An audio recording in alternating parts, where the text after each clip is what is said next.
if you remember back to the corollary I did on tragedy and hope, which was Quigley's dilemma, I'm going to do a part. This is a part two, and like I said, I like when I possible, I like to give real world examples of Quigley's theory and how it applies to our real world.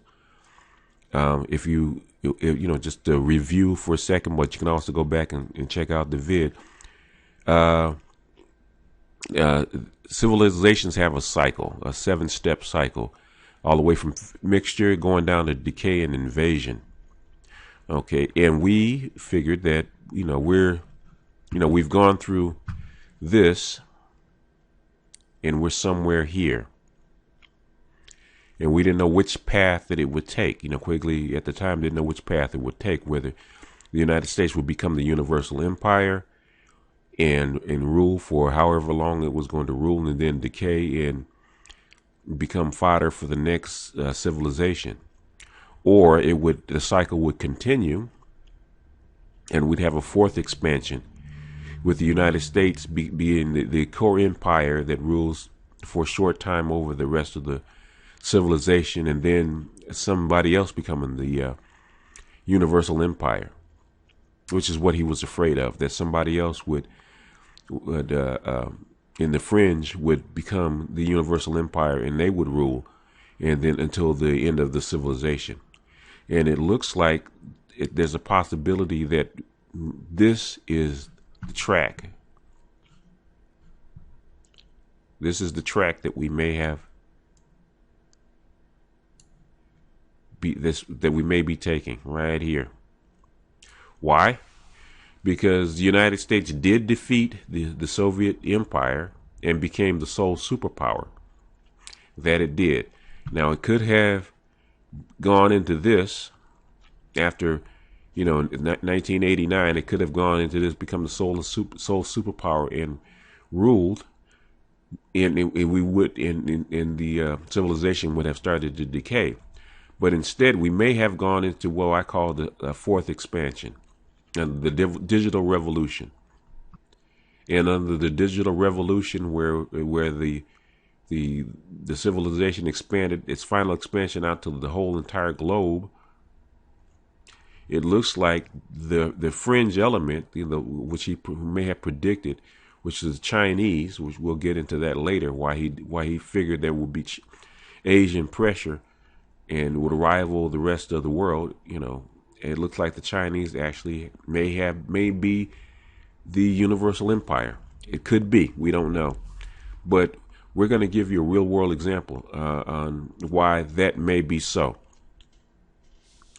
If you remember your United States history about the Monroe Doctrine, the Latin America or South America is our backyard, our playground.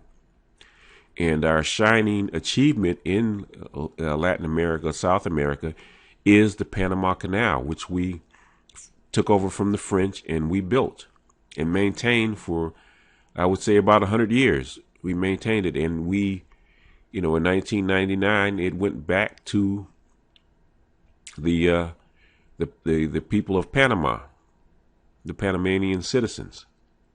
And it looks like, I'm going to play you a clip. It looks like the Chinese have bought out the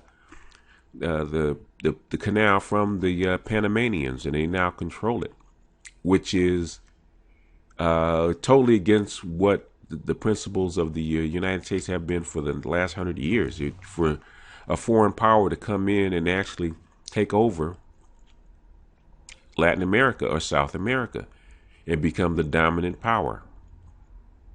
Now I'm going to play the clip, and I'm going to leave that up to you for you to decide whether that is true or that is not true. A lot of people believe that the United States will never be defeated.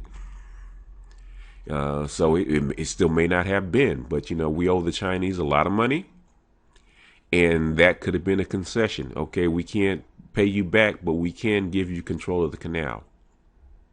We can give you land, which is something the great powers have been doing throughout history. They have, when they couldn't pay their debts, they give land or they give control of colonies. And this may be the case. So I'm going to boot up the clip so you can listen to it, and we'll see. So anyway, when I left the airport and finally ran into one of my expat buddies living down there in Panama for many years, and I asked him, what's with all the damn security? It's worse than the U.S. And then he told me at first the Panama government announced that it was about tracking narco money and unpaid tax dollars, basically to root out money laundering. But then he winked and said, the rumor has it is that the government and the Chinese are worried that terrorists might sabotage the Panama Canal. After all, it would just take one small bomb to put that thing out of commission for weeks. And that's where the Panamanian government makes most of its revenue, charging hefty fees and taxes for ships going through the locks. And he said, the Panamanian government didn't pay the mega millions for that scanning equipment at the airport. The Chinese did. And that's because the Chinese government has bought up virtually all the land and concessions up and down the Panama Canal since the U.S. had to turn it back over to them on December 31st, 1999. And the Chinese, being communists and ever so sneaky and cautious, they're taking every security measure possible to make sure their canal, yes, it is their canal now, remains wide open to traffic. They don't get the tax or transit money that goes through the canal, but they earn billions a year off of storage, freight loading, and sorting concessions. And since no country in the world is really in love with the Chinese, they figure in the future, if diplomacy goes sour, the canal would be an easy target. And it would be. Oh, and by the way, certain other rich Chinese businessmen are not happy that a certain group of Chinese owns the Panama Canal now, so a second group of Chinese businessmen pulled out their checkbooks and they made the Nicaraguan cabinet and most of the congressmen millionaires so that they'd vote a 50-year concession to these Chinese guys to build a canal through Nicaragua, a project that'll take 11 years and cost $50 billion. Or is it 50 billion won? In any event, chicken feet to the Chinese. And what you might not know is that 50-year concession in Nicaragua is owned by a gigantic Chinese telecom group that's not affiliated with the government. But who knows? The Chinese aren't transparent about such things. In fact, they're not transparent about anything. So here's the problem. You go to Panama, they've got your fingerprints, maybe an iris scan, and they've got your photo.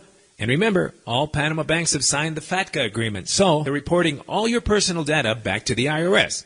That is, if you've used your own name on a personal bank account, SA corporation, or trust. So talk about an information gathering apparatus. Well, that's what they've got in Panama, so beware. And I, for one, am not going back. And that's, of course, because all that stuff from China is coming on a daily basis through the canal, which also means you can get every product known to man in Panama. Again, because everything comes through the canal. So you're going to get great deals on all the Chinese stuff that's coming through, but there's no deals at all on anything made in the U.S. That is, if you can think of anything that's made in the U.S. Anyway, you won't get any deals on products made in Europe or Latin America either. Even when places are having huge sales, you'll pay first world U.S. prices and more.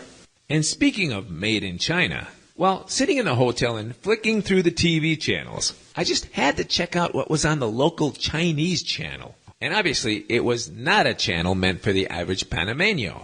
Why? Because they had no subtitles in Spanish. And the fact is, for all my years down here, I've never met a single Latin person who could speak Mandarin or any Chinese dialect. And if the Chinese really wanted to commingle with the Latins and let the Latins in on their part of the world, their social and economic world, that is, they would have at least have attempted to put Spanish subtitles on their TV programs now, wouldn't they? But they didn't, and they won't, because you see, that's not part of their plan.